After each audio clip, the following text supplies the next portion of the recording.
morning, good morning, good morning. You probably saw my head, little bob going on. That is a cool song that my husband wrote for me, and yours truly is singing on. Can you believe it?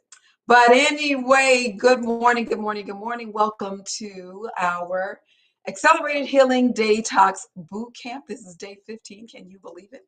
Day 15. I am Dr. Helen, your host. I am the host of the Accelerated Healing Detox Bootcamp, as well as the host of the Faith Building Bootcamp, where we meet every morning at 6 a.m., where we build faith one day at a time, and here at Accelerated Healing, where we build health one day at a time. I am not sure where you're joining us from, if this is day one, or if this is day two, or if it's day 15, but wherever you're coming from, if it's day one, welcome. If it's day two, welcome back. And if it's day 15, look at you because you're still here.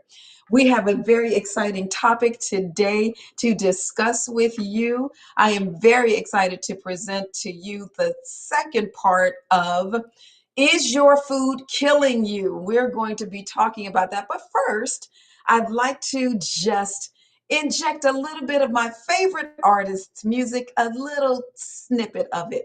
Here we go.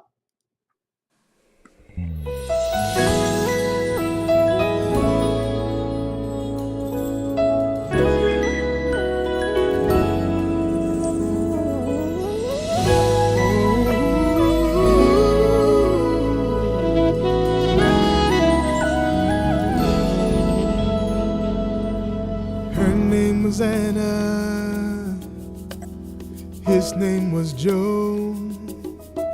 Seemed like they'd been together forever, who knows? And all the friends and the family on their wedding.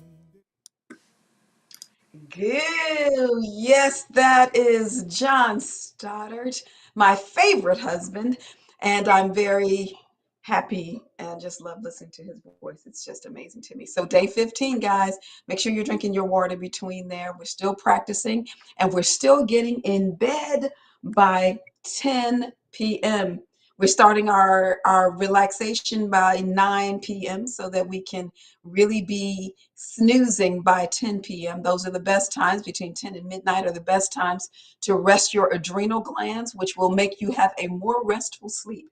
It will actually help you to have better control of your blood pressure and your blood sugars and a better water balance, and so more homeostasis, just kind of a balancing in your body. That's the way your body likes to live, is in a homeostatic condition. And so we're trying to make sure we get you there as we continue on.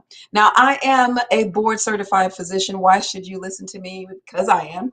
I've been practicing medicine for more than 28 years. I've done 2 residencies, one in internal medicine, one in physical medicine and rehabilitation, and then did a fellowship in sports medicine and non-surgical orthopedics and additional training in interventional pain. And I developed my own interest in integrative medicine and started practicing integrative medicine some maybe 7 or 8 years ago, because I learned that there were powerful benefits to the foods that we eat and the lifestyle that we live.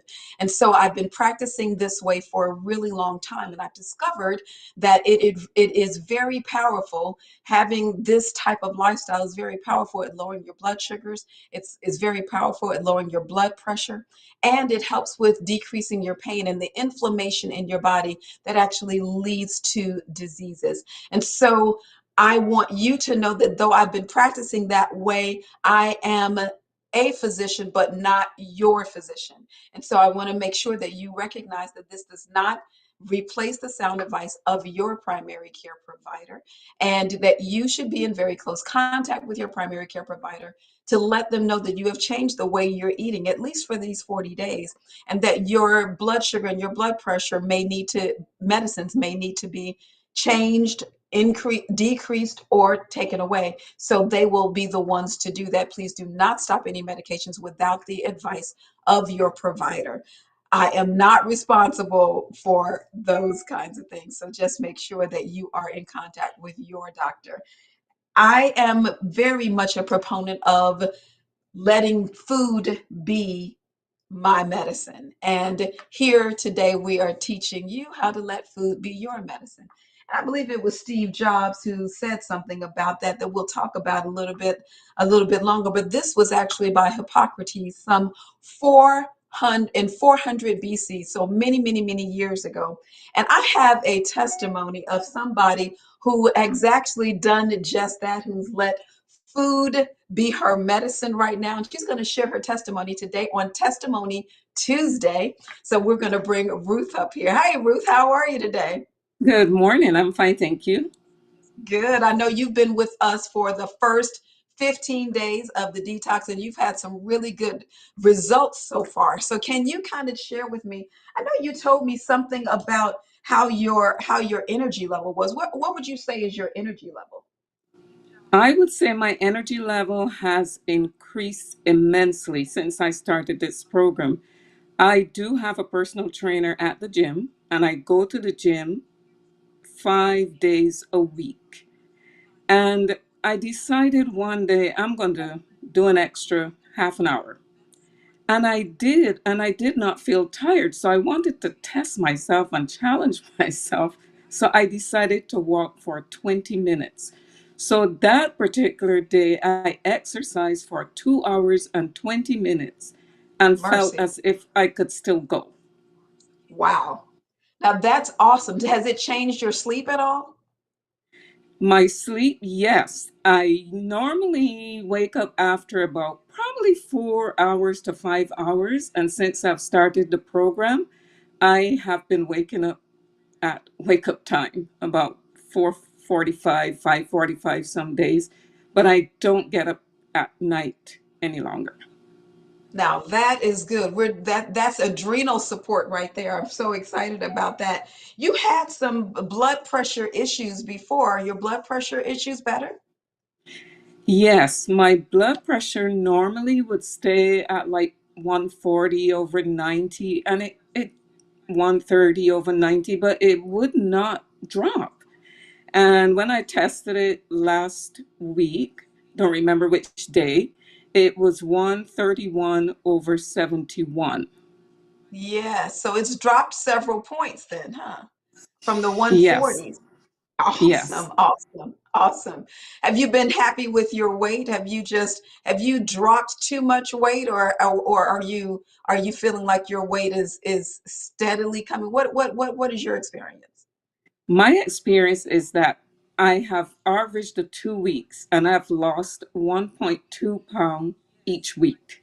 Well, Okay. one week it was a little more, but that's the average, 1.2 pounds. Good. That's really sustainable. I usually tell my patients that I like to lose about no more than 2 pounds a week because it's more sustainable. When people drop weight really fast, they get all this excess skin and all that kind of thing. It's normal to lose more weight in the beginning of this because you're losing a lot of water weight. But after that, you want to have a more steady loss of weight. So that's absolutely incredible. Now, you have glaucoma, is that right? Yes, I do. So tell you And you you You had pressure in your eyes? What was your pressure in your eyes? my pressure was 19 when I went the 19th of December. And he said to me, I'm going to put you on some drops that would help the pressure in your eye. And I told him about the program that I was doing. And when I went back, that I was going to start because I hadn't started the program yet.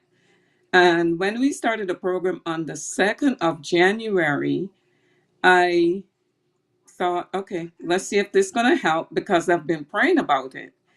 And when I went to him, I guess you could call it 5 points because it was 14 when I went to him last week. Mercy, yay. That is an amazing testimony. I love that. That's a nice drop in your pressure. Your blood pressure is reflecting that as well. So I'm so excited for you. Do you plan to continue or are you gonna stop here? I am going to continue because last year in September, I made a decision to change my eating habits. I think it was September, it might have been August. However, when I read the book Atomic Habits by James Clear, It says in it that it would, I don't remember how many days, but I think it's greater than 21 days it takes to change a habit. And since then, I have been transforming. And when I realized this program was starting the 2nd of January, I said, you know what? I'm going to do it. And so I started doing it. But before I finish, I'd like to say something about my smell. Oh, I okay. realized very early in the program, I never had a problem with smelling, but I realized that I'm smelling more, and Yeah, it's more, the scents are more prominent now than they were before. So that made me yeah. excited. So you have a heightened sense of smell. Awesome, Yes. awesome, awesome. Thank you so much for sharing your testimony. That is really awesome. And I hope that people are able to resonate with that. I know that some of the things that you said have happened for me and some of the other people that I've spoken to too. So I'm so glad that you are able to come and share in person what your experience has been so far. And I congratulate you on your success, and I commend you for continuing on. And I'm so happy to be here with you on this Thank you for transformation. the opportunity. Absolutely. Thank you so much. Take care. Bye bye. Okay, bye bye. Y'all, that is so exciting that people are seeing results. They are seeing results of changing their diet and the power of the foods that we're consuming and how it has an effect on all on blood pressure and weight and energy and sleep. It just is an amazing thing to be able to do that. Somebody else said that their eyesight has gotten better. So just so many reasons that just taking out some of the things that we were accustomed to in our standard American diet, how changing it to the foods that God has intended for us to eat, how they have improved our health and overall in so many different ways. So we are going to just continue with hidden figures, things that actually damage your health. And we've covered several topics. We've covered BPA, we've covered the phthalates, we've covered parabens, we've covered aluminum, and now we're talking about pesticides. And we're going to focus a little bit more on the pesticides we have been that we have been accustomed to, or that we since probably 1974, when more and more pesticides have been sprayed on our foods. And so what you have already learned about is what pesticides are, what they're used for, how it affects your health. The GMO is where we are now, GMO and pesticides, and as well as some very particular ones called glyphosate that we're going to continue to talk about today. And we're still going to be learning about food, produce, and guides as well. I'm going to add in there that we're going to also talk about hybrids and seeds. So as we go throughout that, Steve Jobs said something like this: eat your food as your medicine, otherwise you have to eat medicine as your food. He said this on his deathbed. This guy is a billionaire, was a billionaire, and realized that if out of all the money that he had, there was nothing that he can do to pay for his health at that point. And so we are taking a little lesson from Steve and incorporating that into our lives so that we're not waiting to the very end to make a change. The changes are best made before they need to be changed. I noticed that in my 28 years of practicing medicine, many people don't change their habits until they have to, and sometimes it's too late. So I'm glad that we are not waiting until it's too late. We are getting ahead of the game. And so we are looking at this thing called glyphosate, which is Roundup. Glyphosate, which is Roundup, it's actually put on many of our foods. It's sprayed very heavily. We talked about the fact that glyphosate is in Roundup. It's actually a weed killer or an herbicide.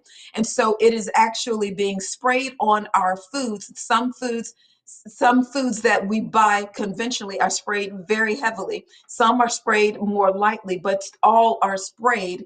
And then we talk about this thing about why organic is important versus conventional in some respects, where the food is sprayed so heavily that it increases our risk of developing inflammation that will actually ultimately lead to diseases. And so we are looking at these foods a little bit more closely and looking at how they're sprayed. And even though the EPA says that there is nothing wrong with glyphosate, it actually denies its carcinogenicity, but the World Health Organization calls it a carcinogen. And so there are certain places where this glyphosate is banned in many other countries, but in the US we're still using these things, and it is actually getting higher and higher and higher. So so I'm going to, okay, I hear my husband. Honey, can you turn that down? So we are actually looking at what is happening here with the lawsuits, even though people didn't believe that it had anything to do with it. They say that it's not carcinogenic. They've actually paid out $9.6 billion in lawsuits for people who said that it caused their cancer. So on the contrary, they won 10 cases to the contrary of that. But $9.6 billion is nothing to sneeze at when we're looking at these foods that are involved in our health, that may cause us to develop these various diseases. And we talked about those yesterday. So let's talk about GMO foods, and let's talk about what GMO foods really are. What are GMO foods? And these GMO foods are really foods that are we call it GMO, is genetically modified organisms. And these are organisms or plants, animals, microbes, or whatever that have had their genetic makeup changed or altered in attempt to change the characteristics of it. So for a strawberry, now we have a strawberry that's grown organically, is small, and then you see these huge strawberries. They have been used genetically. They have been genetically modified. Corn, genetically modified, either in the soil or in the food itself. And so for the strawberries, they're using these things, these weed killers and glyphosate, that actually allows these fruits and vegetables to grow much larger than they would normally grow. And that doesn't necessarily mean that they have more health in them. It just means that they're bigger. Some of them are genetically modified to be sweeter. Some of them are genetically modified to just resist the glyphosate. And so we're looking at some of the most common GMO crops of soy. I think it's something like 96% of soy is genetically modified. Corn, about 94%.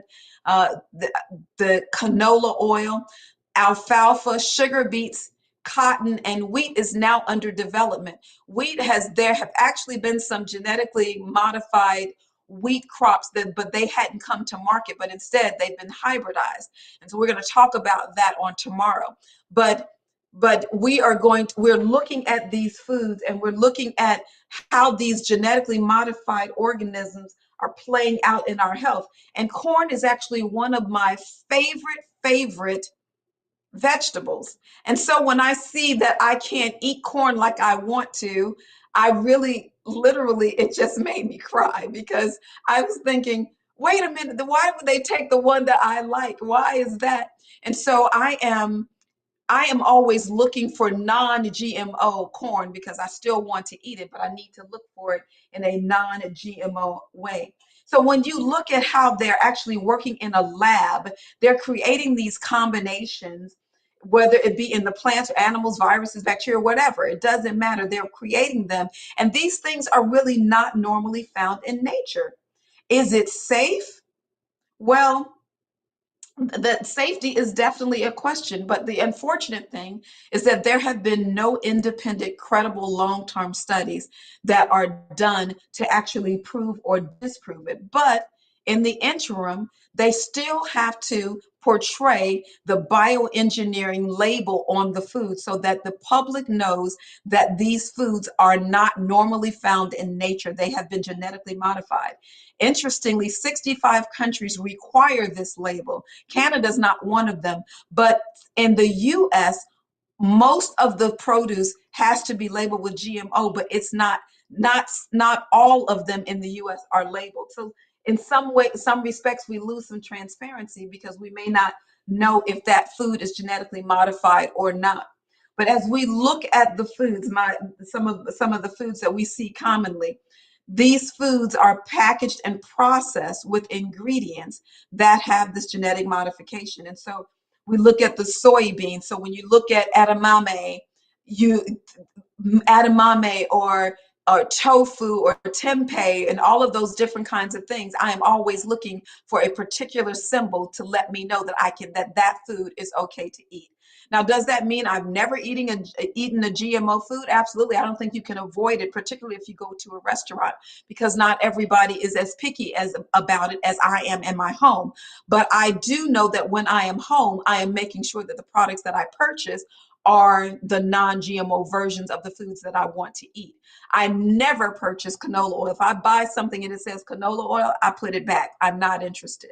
It's because I know that that is a genetically modified oil. And if you notice, if you read the labels now, you'll see canola oil is like on most processed foods, and you have to kind of search through to try to figure out the ones that don't have canola oil in them. And the corn products, there are so many products that are made from corn that are genetically modified. So cornstarch is one of them. High fructose corn syrup or corn syrup. All of these things are made from corn, obvious, besides the obvious being corn itself. So there are many things that are made from those. There are other packaged and processed foods that contain ingredients from genetically modified corn, soy, canola, or these sugar beets. Some of them are responsible because the animals that consume them are using the foods that are genetically modified.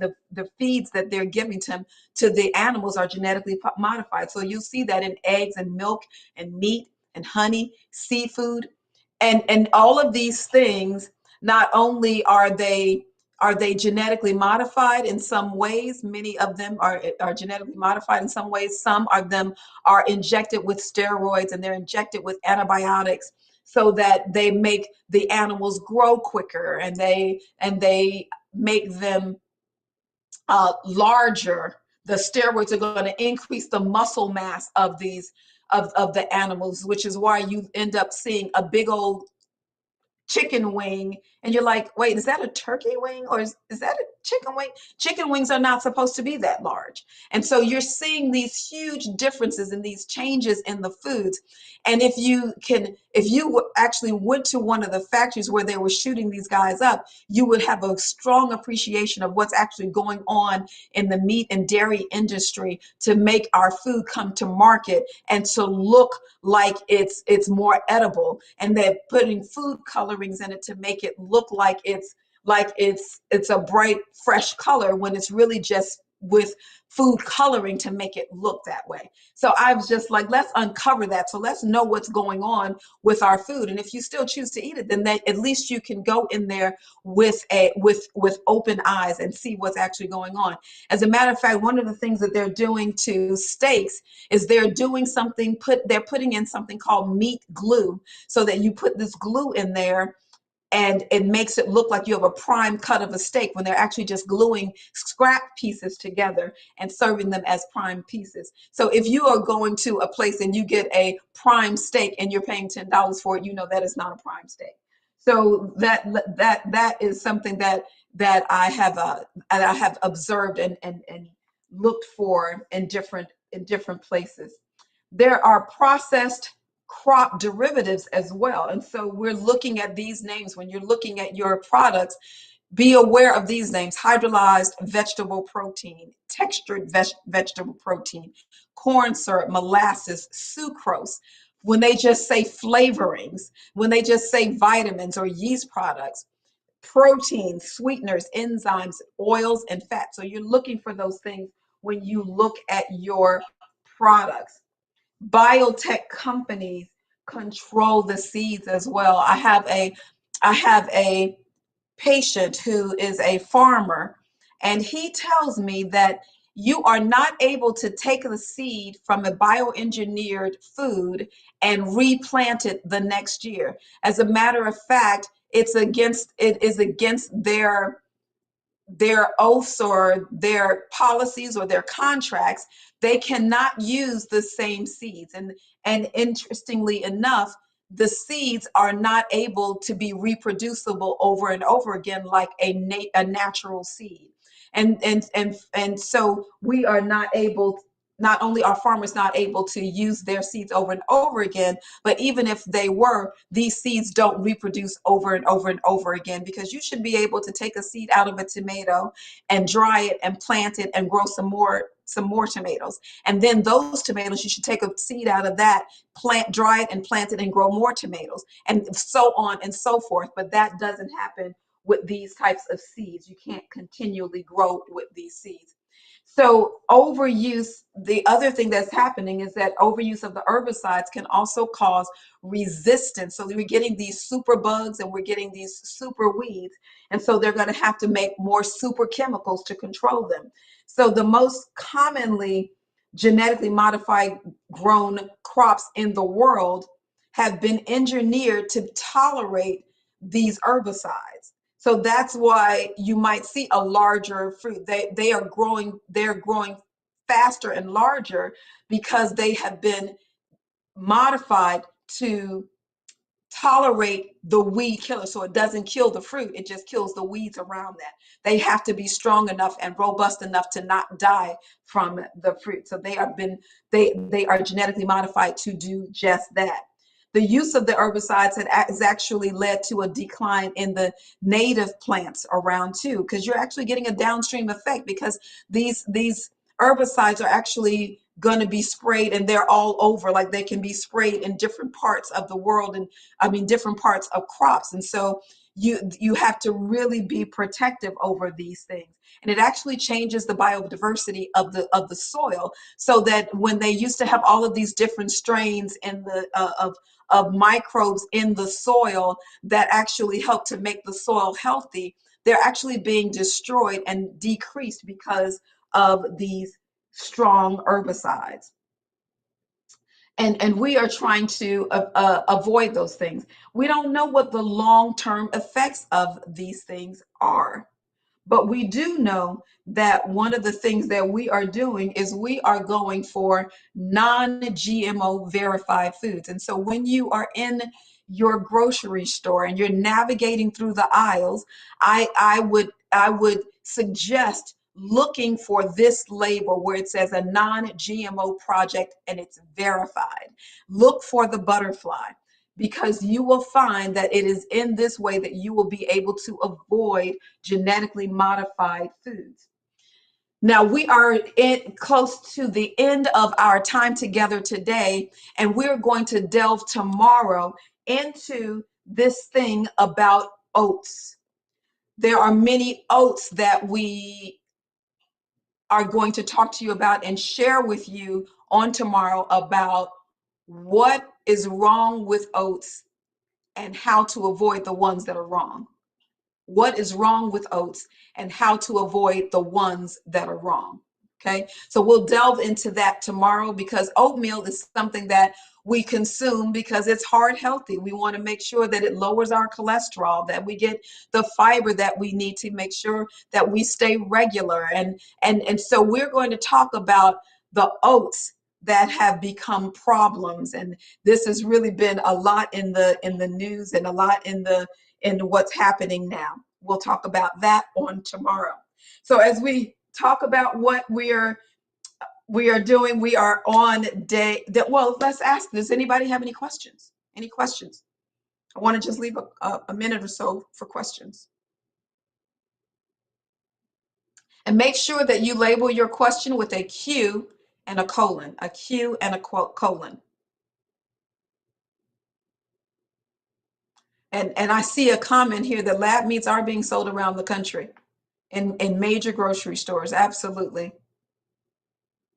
And somebody, the watermelon, the seedless watermelon, you'll notice that it's also very sweet. It's so much sweeter than your native watermelon. We went to another country and had watermelon, and it was so good and refreshing, but nowhere near as sweet. It was so super sweet.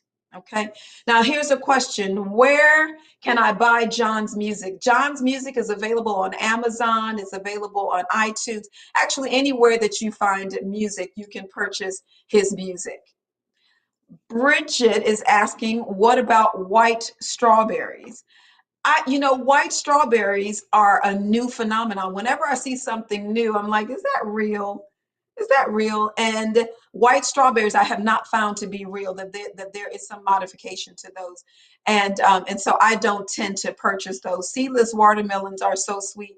It makes me feel less healthy when I taste it. I know, and watermelons is like the most refreshing fruit in the summertime. Just a piece of cold watermelon, man, it's so good. So I am definitely searching. Here locally, Oakwood Farm sells seeded watermelon. So I always go and get a couple of them at a time to eat their seeded watermelon, because I am not going to eat a seedless watermelon. Glad you said about canola oil. Absolutely staying away from it. Absolutely, we stay away from that. Now, I am having problems finding lavender petals. Is there a supplement? Well, I have never seen a lavender supplement. That's a good question. I've never seen a lavender supplement, but if you go to a health food store or Whole Foods or Sprouts, you can actually, in Maryland, it's at My Organic Market. I'm not sure if it's at Wegmans or not, but in the bulk sections, they will have flower petals there.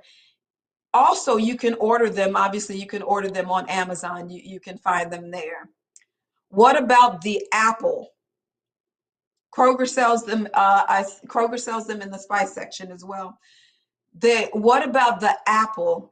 The apples, there are many, many varieties of apples, and we're going to talk about that. But you'll notice that some of the apples are so sweet, and you're seeing so many different ones. We're going to talk more about that when we talk about seeds.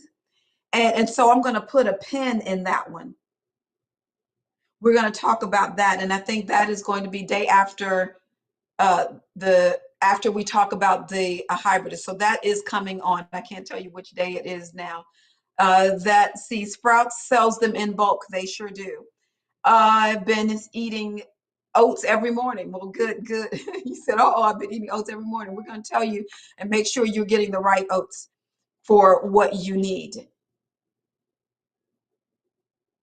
Seated, that's good. Maybe you can share that resource. That Billy says that he has a friend that has 10 acres of seeded cantaloupe and watermelon. So that is that is awesome. He can share that link with us at some point. So we have come to the end. As I told you, I'm trying to keep them to 30 minutes.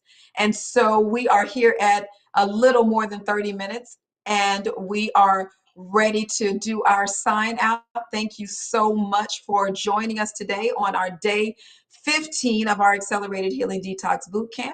We are building health one day at a time. Remember, we meet every morning at 6 a.m. for our Faith Building Bootcamp Central Time, where we build faith one day at a time. And we meet every day at 8 a.m. for our Accelerated Healing Detox Bootcamp Central Time, where we build health every day. I am the author of Reverse It, How to Reverse Type 2 Diabetes and Other Chronic Illnesses. That is available on Amazon, as well as the Reverse It Success Journal and Workbook, also available on Amazon. We are also the developer of our Power Pack, which is a strong immune booster, available at www.p2whealth.com. Remember to go back and look at the videos.